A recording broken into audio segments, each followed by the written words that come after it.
Hi Mark, this is Michael. My student number is S0141007.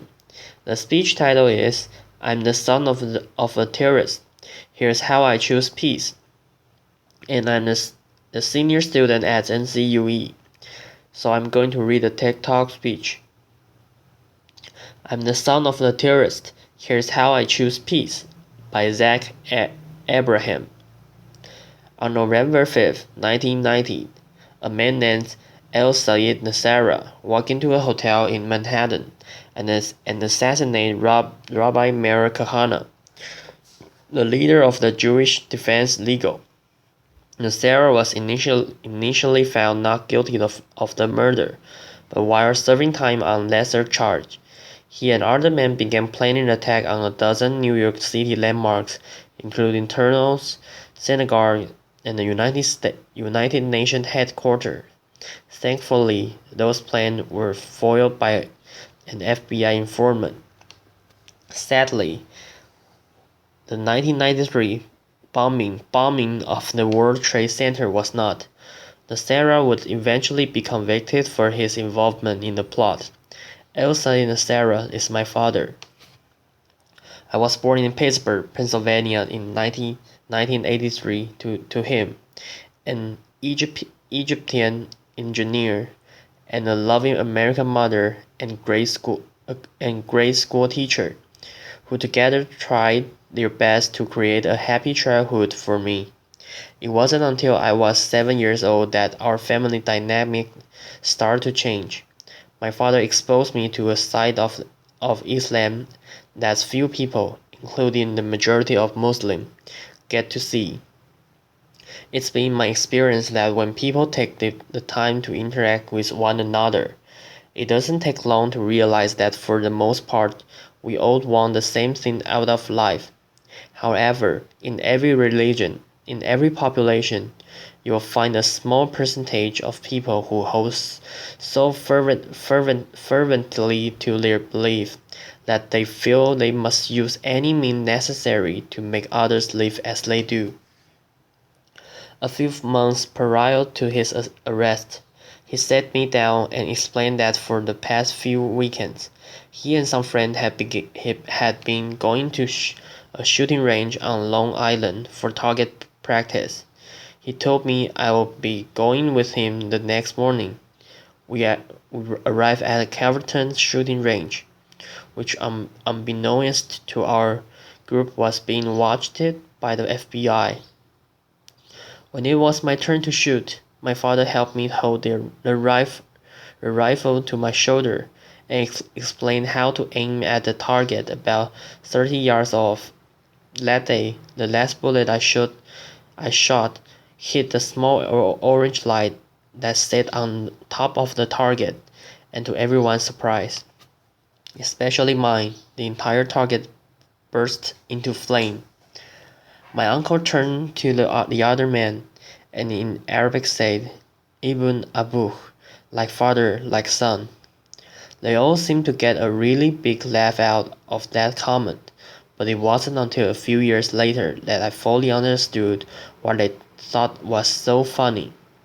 They saw in me that the same destruction my father was capable of.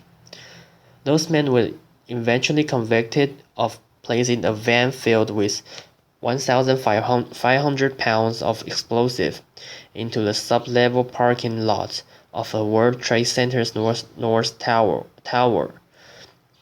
causing an explosion that killed 6 people and injured over 1,000 others. These were the men I look up to. These were the men I call Amu, which means uncle. By the time I turned 19, I had already moved 20 times in my life, and that instability during my childhood didn't really provide an opportunity to make many friends. Each time I would begin to feel comfortable around someone, it was time to pack up and move to the next town. Being the perpetual new face in class, I was frequently the target of bullies. I kept my identity a secret from my classmates to avoid being targeted targeted. But as it turned out, being the quiet, chubby new kid in class was more than enough ammunition. So for the most part, I spent my time at home reading books and watching TV or playing video games. For those reasons, my social skills were lacking, to say the least. And growing up in a bigoted household, I wasn't prepared for the real world. I would be raised to judge people based on arbitrary measurement, like a person's race or religion. So what opened my eyes? One of my first experiences that challenged this way of thinking was during the 2000 presidential elections. Through the college prep program, I was able to take part in the National Youth Convention in Philadelphia. My particular group's focus was on youth violence, and having been the victim of bullying for most of my life, it was a subject in which I feel particularly passionate. The members of our group came from many different walks of life. One day, toward the end of the convention, I found out that one of the kids I had befriended was Jewish. Now, it had taken several days for these details to come to light, and I realized that there was no natural animosity between the two of us. I had never had a Jewish friend before, and frankly I feel the sense of pride in having been able to overcome a barrier that for most of my life I had been led to believe was insurmountable. Another major turning point came when I found a summer job at Busch Garden, an amusement park. There, I was exposed to people from all sorts of faiths and cultures, and that experience proved to be fundamental to the development of my character. Most of my life, I've been taught that homosexuality was a sin, and by extension, that all gay people were a negative influence.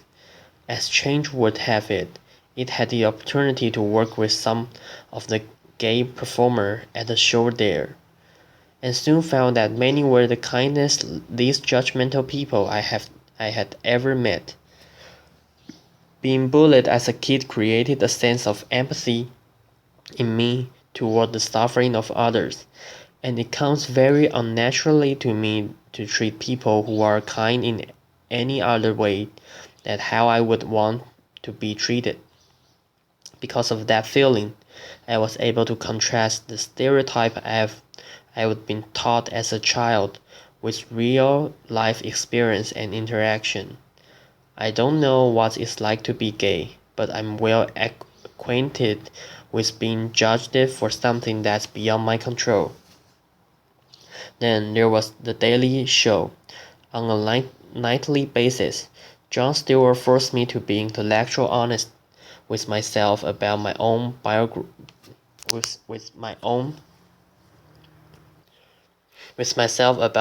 bigotry, and helped me to realize that a person's race, religion, or sexual orientation had nothing to do with the quality of one's character. He was in many ways a father figure to me when I was in desperate need of one. Inspiration can often come from an unexpected place, and the fact that Jewish comedians had done more to possibly influence my worldview than my own extremist father is not lost on me. One day, I had a conversation with my mother about how my worldview was starting to change, and she said something to me that I will hold dear to my heart for as long as I live. She looked at me with the weary eyes of someone who had experienced enough dogmatism to last a lifetime and said, "I'm tired of hating people." In that instant, I realized how much negative energy it takes to hold that hatred inside of you. Zach Abraham is not my real name. I changed it. Zach Ebrahim is not my real name. I changed it when my father decided to end our connection with my father. I changed it when my family decided to end our connection with my father and start a new life. So why would I out myself and potentially put myself in danger? Well, that's simple. I do it in the hope that perhaps someone someday who is compelled to use violence may hear my story and realize that there is a better way.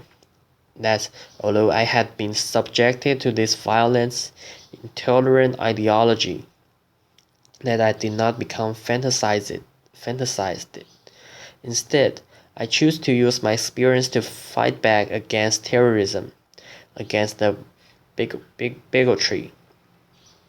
I do it for the victim of the terrorism and their loved one, for the terrible pain and loss that terrorism has forced upon their lives. For the victim of terrorists, I will speak out against this senseless act and condemn my father's action.